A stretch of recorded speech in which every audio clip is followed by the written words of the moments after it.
BC హక్కుల సాధన కోసం భారత జాగృతి, యునైటెడ్ పూలే ఫ్రంట్ సంయుక్తంగా వరంగల్, కరీంనగర్లలో నిర్వహించిన రౌండ్ టేబుల్ సమావేశంలో ఎమ్మెల్సీ కవిత ముఖ్య అతిథిగా పాల్గొని ప్రసంగించారు. 2018 నుండి ఇప్పటి వరకు 4365 మంది సివిల్స్కి ఎంపికయ్యారని, వీరిలో 1195 మంది మాత్రమే బీసీ, ఎస్సీ, ఎస్టీలు ఉన్నారని పేర్కొన్నారు. ఓబీసీలకు 27% రిజర్వేషన్లు ఉన్నా ఈ వర్గాల నుండి 15.5% మందిని ఎంపిక చేశారని చెప్పారు. ఎస్సీలు 5%, ఎస్టీలు 3% ఎంపికయ్యారని ఆమె వివరించారు. ఆయా వర్గాలు కోల్పోతున్న రిజర్వేషన్లపై బీసీ మేధావులు గళమెత్తాలని ఆమె పిలుపునిచ్చారు. మనకు రాజ్యాంగం ఇచ్చినటువంటి హక్కుల్ని కూడా మనం నిలబెట్టుకోలేకపోతా ఉన్నాం, పరిపూర్ణం చేసుకోలేకపోతా ఉన్నాం.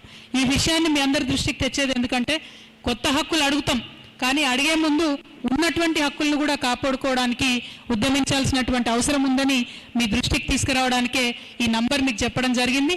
వికారాబాద్లో ఉండేటటువంటి బీసీ విద్యార్థులకి, బీసీ మేధావులకి, బీసీ టీచర్లకి, బుద్ధిజీవులందరికీ కూడా నేను రిక్వెస్ట్ చేస్తూ ఉన్నాను, ఉన్నటువంటి హక్కులు కాపాడుకోవడానికి కూడా మీరు మీ కళ్ళాలని జులిపించాల్సినటువంటి సమయం వచ్చింది. ఒకటే చెప్తారన్న, ఇటువంటి ఉద్యమాలలో, తెలంగాణ ఉద్యమంలో కూడా మనం అదే చేసినాం. Read, right and fight. చదువుకోవాలి, మనం చదివింది, మనకు తెలిసింది 10 మందికి చెప్పాలి, తర్వాత కొట్లాడాలి. సో దీనికి ఇదే ట్యాగ్ లైన్గా తీసుకొని కొట్లాడడానికి ముందుకు పోతా ఉన్నాం. మరొకసారి మీ మద్దతును, మీ సలహాలను, మీ సూచనలు ఆహ్వానిస్తూ